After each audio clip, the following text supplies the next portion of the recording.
All right, well, welcome to, I'm going to say, episode 77 of Mindset Mondays. I'm doing it a slightly different way this time because it's the Be Live app has flamed out this morning. So I don't think I'm going to have the benefit of any videos. Thanks for joining back in. So yeah, I don't have the benefit of all of the graphics and fun staging stuff this morning because, as I said, Be Live didn't work. So welcome to Mindset Mondays with DTK, episode 77 and a half. All right, so here's the theme today. The quote is, by amending our mistakes, we get wisdom. By defending our faults, we betray an unsound mind. So since I don't have it visible, I'm going to drop it into the chat. How's that? Um, wow. So love when technology doesn't work, right? So here's the source of the quote, the Sutra of Hui Neng. All right, so those of you who have joined before, you've heard me talk about mistakes and owning them and making mistakes all the time, or many times. And what's interesting about this quote is, man, okay, Eric Miller, years ago, this must be going back, 8, 9 years, had on a New Year's Eve party at his house, had a quote on the fridge that said, this year, let every mistake be a new one. And so that one stuck with me because it's pretending that we're not going to make mistakes is a fantasy. They happen. We're human. We're flawed. These kind of things happen, right? So I still hate making mistakes. I don't care if they're new ones. My running joke has been some mistakes I love so much, I make them over and over again. Um, yeah, but here's the thing. I don't like making mistakes. And worse than that, I hate cleaning them up. And I know 54 years, all this personal work, I should be more evolved than that, right? And then clearly I beat myself up for it. The making mistakes is hard enough. Cleaning them up involves admitting that you've made them.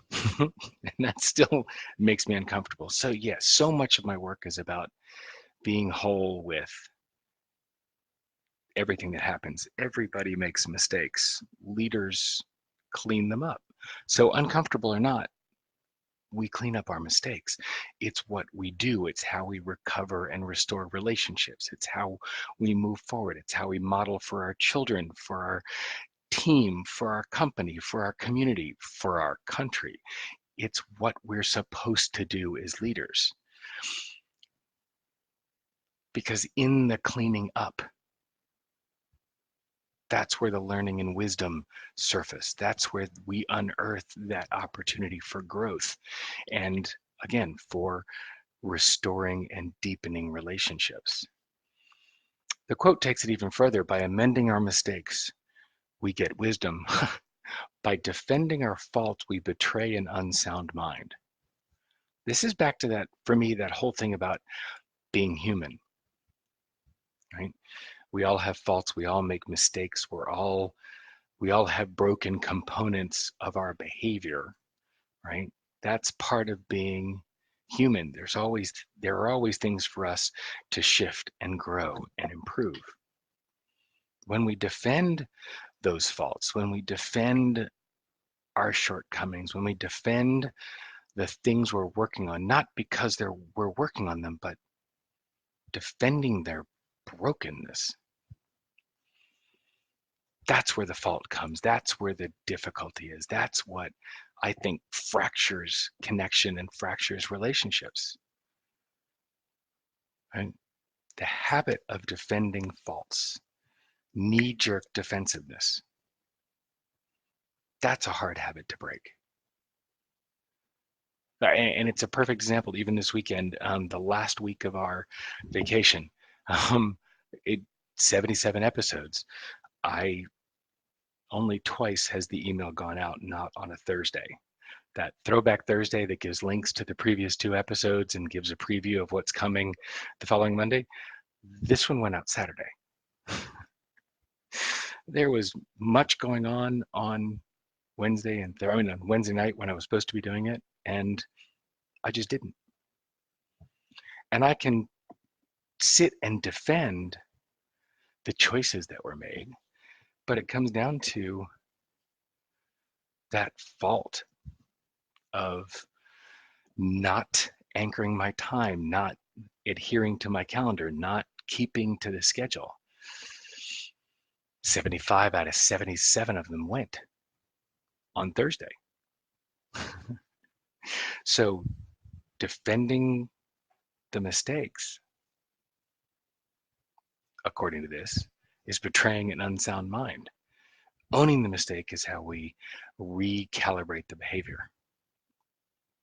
But I think the important piece in this is finding and holding compassion. It's easy to hold compassion for somebody else. It's much easier to hold compassion for somebody else than it is to have compassion for self.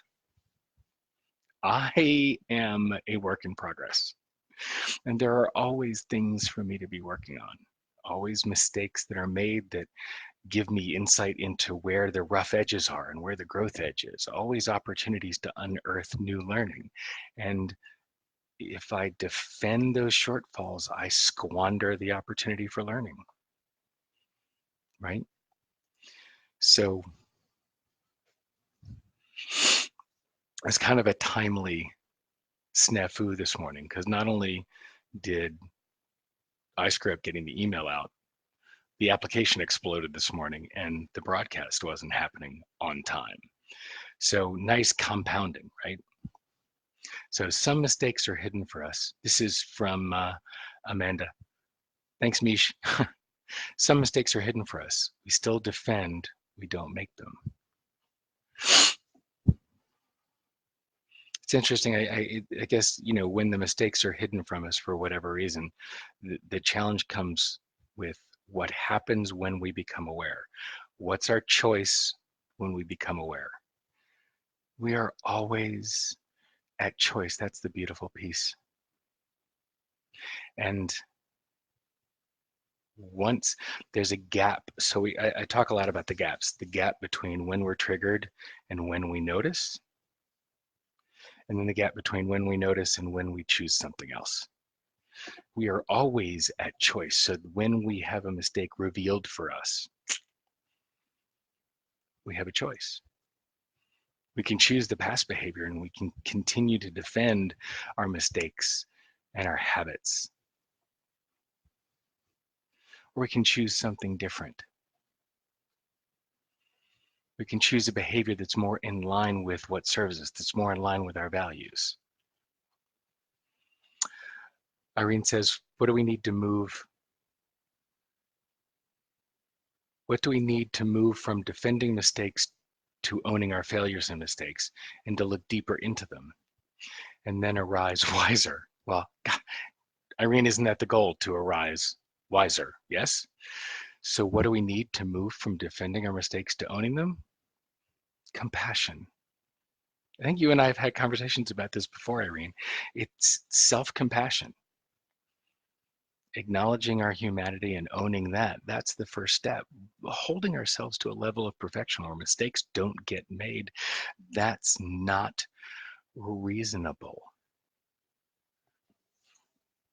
As spiritual beings having a human experience, we are not infallible. Despite my desire to be so, we are not infallible.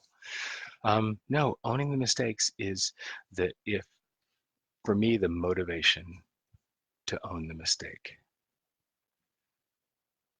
and to heal is recovering to connection, recovering to curiosity, right? Recovering to compassion. Those are three avenues that lead to healing. You can always lean into curiosity. Ooh, wonder how that happened this time. What value was I not in connection with? Going back to self-compassion, going back to connection with the other person or people. There's always an avenue to recover. Compassion is a strong one. All right, well, listen, thank you for joining this morning. I know it's not the normal setup, but again, thank you for joining Mindset Mondays with DTK. This has been episode 77 every Monday morning at 10 a.m. Eastern, 2 p.m. British Summer Time. Please join in. Would love to have you. And in the meantime, go to facebook.com/groups/Mindset Mondays and look for us there. It's a private Facebook group. It's an opportunity to continue these conversations between each Monday. And so, as always, between now and next Monday, what mindset will you choose?